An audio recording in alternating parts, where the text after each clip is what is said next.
Prince Harry's worst nightmare unfolded in full view at the 2025 Invictus Games, an event that was originally conceived to honor his steadfast dedication to wounded veterans. What should have been a triumphant and heartfelt celebration quickly morphed into an embarrassing spectacle, a public unraveling that revealed just how much his influence has sharply declined in recent years. The scene was grim. During his much-anticipated closing ceremony speech, the Duke of Sussex found himself facing an audience that was steadily emptying, with attendees quietly slipping out one by one, leaving behind a hall half-deserted and a man visibly grappling with the weight of rejection. Eyewitnesses described the atmosphere as palpably awkward from the moment Harry took to the stage. What should have been an energetic and respectful crowd instead radiated a mix of discomfort and disinterest. Some attendees glanced at their phones, while others whispered among themselves, clearly disengaged from the proceedings. The mood shifted from uneasy to outright humiliating midway through Harry's address. Attendees began to depart discreetly at first, but as his speech dragged on seemingly without end, the trickle turned into a steady exodus. What was initially dismissed as a minor distraction soon escalated into an undeniable mass departure.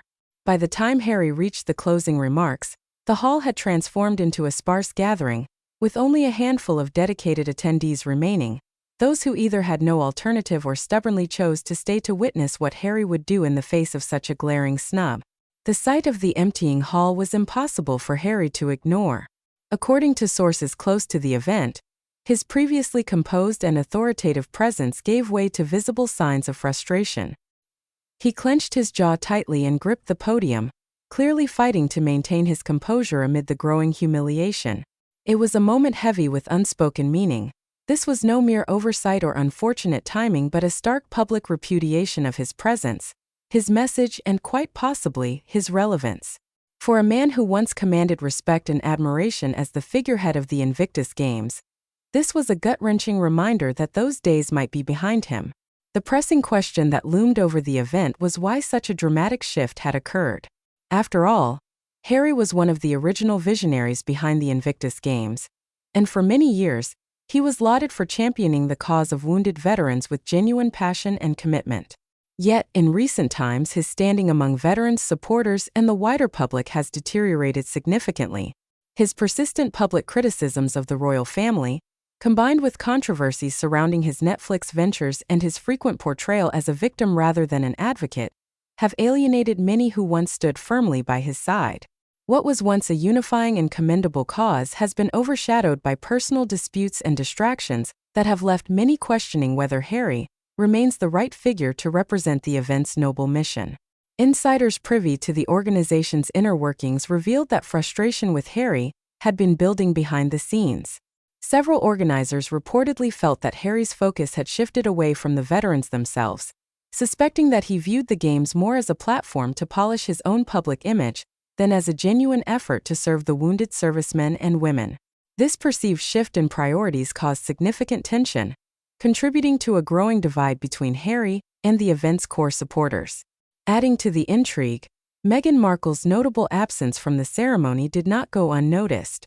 Speculation quickly arose that she intentionally distanced herself from what many feared would be a disappointing and potentially damaging moment for Harry. Whether her decision was strategic or simply reflective of waning interest, it only heightened the sense that the Sussexes are increasingly out of sync with the causes and communities they once sought to champion. The aftermath of the event painted a stark picture of a once celebrated royal now grappling with fading influence and growing isolation. Observers noted Harry's intense and uncharacteristic reaction following his speech. Instead of mingling with officials or expressing gratitude to those who remained, he reportedly exited the stage swiftly and quietly, avoiding interaction altogether. This was a sharp departure from the warm receptions he had received at earlier Invictus Games ceremonies, where he was greeted with enthusiasm and respect. As the dust settles on this painful episode, it becomes clear that Prince Harry's relationship with the Invictus Games, and by extension the veterans and public he once inspired, is at a crossroads. The fallout is a sobering reminder that fame and legacy cannot be sustained by past glories alone, especially when overshadowed by personal controversies and public missteps. If you want to keep up with all the latest royal drama and in-depth stories like this one, be sure to subscribe and hit the notification bell. Don't miss a beat of the unfolding saga. There's always more tea brewing in the world of royalty.